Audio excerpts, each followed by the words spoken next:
दोस्तों, मैं आपकी दोस्त, आपकी कोच, आपकी होस्ट एडवोकेट प्रज्ञा भूषण आज फिर हाजिर हूँ आपके साथ, आपके बीच में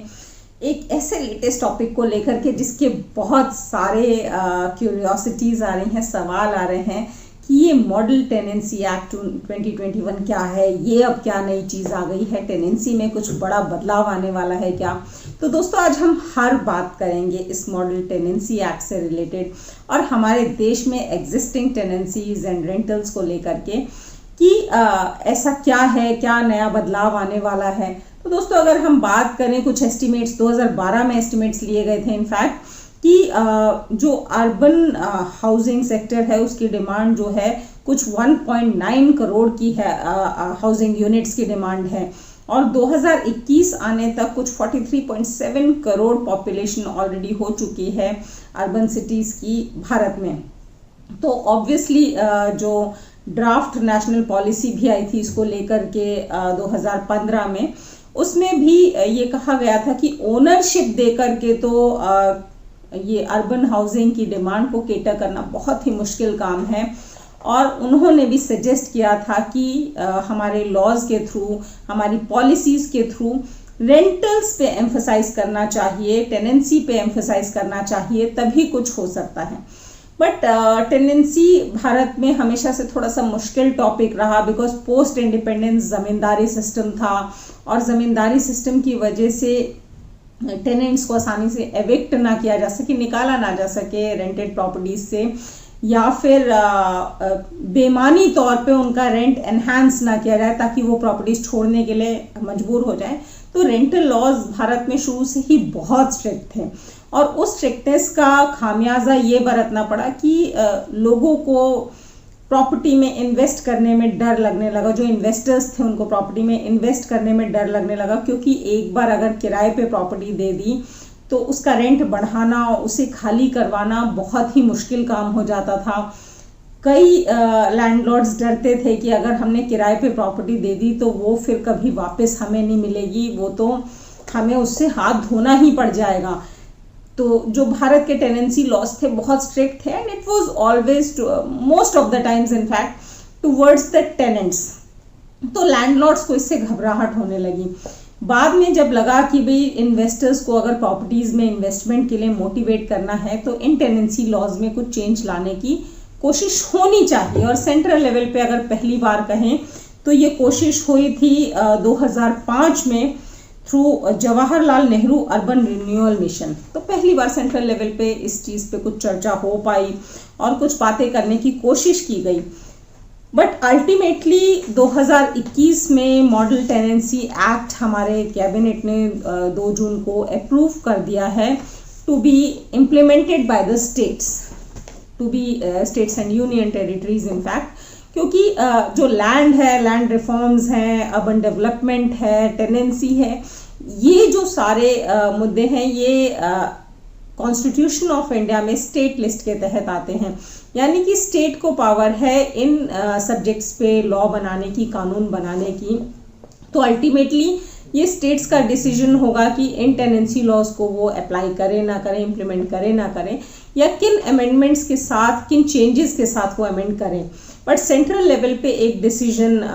लेने से शुरुआत ऑलरेडी हो चुकी है। कैबिनेट ने एक बड़े बिल को अप्रूव किया है ताकि उस पे स्टेट्स गौर करके और उसमें चेंजेस ला सकें। और जो मोदी जी का एक सपना है हाउसिंग फॉर ऑल, वो ओनरशिप से हो पाए ना हो पाए, बट कोशिश जारी है कि एटलीस्ट टेनेंसी के थ्रू सबके हर भारतीय के सर पे एक छत आ सके। तो लेट्स सी ये टेनेंसी लॉ के हाइलाइट्स क्या हैं और इसमें क्या चेंजेस प्रपोज किए जा रहे हैं जिससे आसान हो जाएगा लैंड को, प्रॉपर्टीज़ को रेंट पे लेना और उसको एविक्ट करवाना, जो दोनों ही लोगों के को केटर कर रही है, यानी कि लैंडलॉर्ड को और टेनेंट को, दोनों के ही इंटरेस्ट्स को ध्यान में रखते हुए बनाया गया है।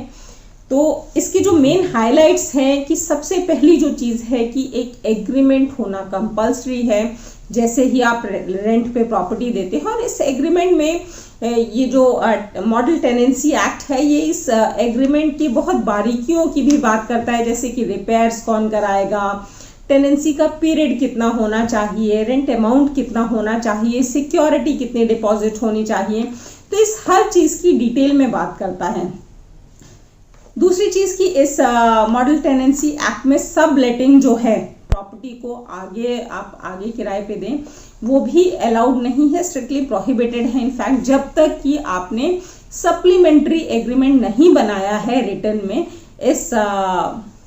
सबलेटिंग के लिए, तब तक आप सबलेटिंग भी नहीं कर सकते हैं। जहां तक सिक्योरिटी की बात है तो उसमें भी अपर कैपिंग लगाई गई है कि अगर रेजिडेंशियल यूनिट है तो 2 महीने के किराए से ज्यादा की आप सिक्योरिटी नहीं ले सकते हैं, और नॉन रेजिडेंशियल यूनिट है विच इंक्लूड्स कॉमर्शियल, इंडस्ट्रियल और व्हाटएवर, तो उसमें आप मैक्सिमम 5 महीने या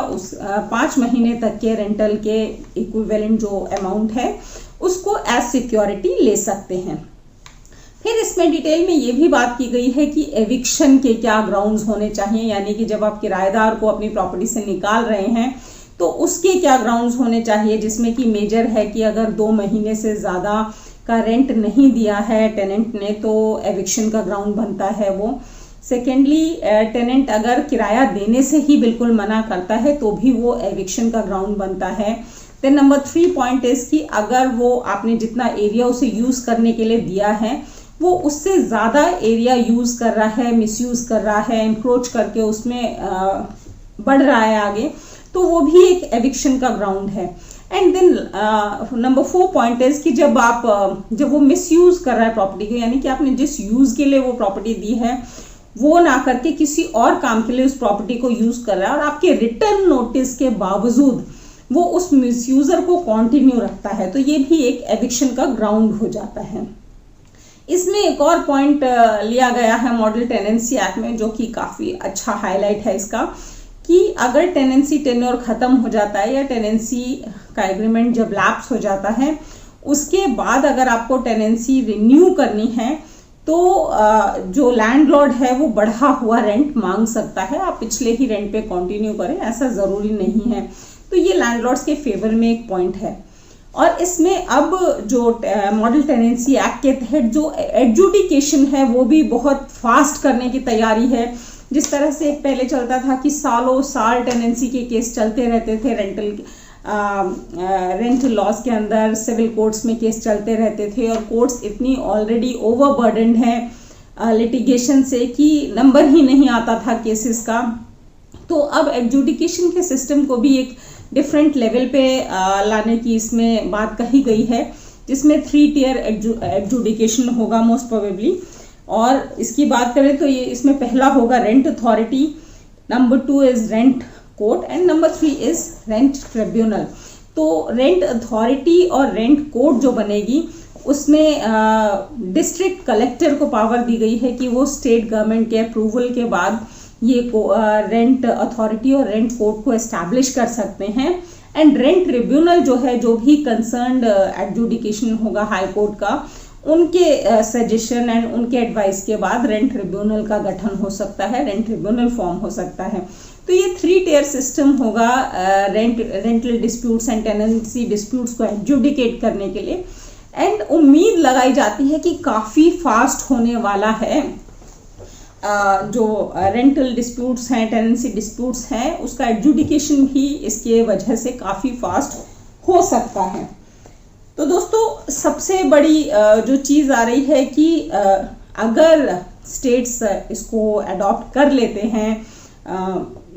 मॉडल टेनेंसी एक्ट 2021 को अडॉप्ट करते हैं और ये चेंजेस मानते हैं, तो हो सकता है आने वाले समय में इसकी वजह से एक नए तरह का रियल एस्टेट हमें देखने को मिले, जिसमें बड़े बड़े बिल्डर्स आ सकते हैं, कूद सकते हैं रेंटल प्रॉपर्टीज को लेकर के। बिकॉज बहुत सारे लोग पर्सनल यूज के लिए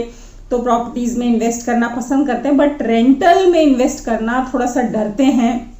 कि रेंटल में अगर इन्वेस्ट कर लिया तो कहीं टेनेंट कब्जा ना कर ले मेरी प्रॉपर्टी का। तो ये लॉज आने के बाद कुछ